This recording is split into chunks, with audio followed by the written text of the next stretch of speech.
అనంతపూర్కి వస్తే అఖండ స్వాగతం పలికారు. అనంతపూర్ ఎమ్మెల్యేగా దగ్గుపాటి ప్రసాద్ కోటేమని అడగడానికి వచ్చారు.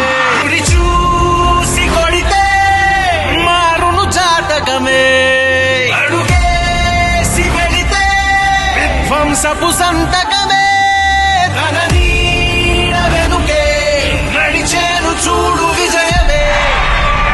ఈ స్పీడ్ చూస్తే రేపు ఎన్నికల్లో వైసీపీ చిత్తుగా ఓడిపోవడం ఖాయం.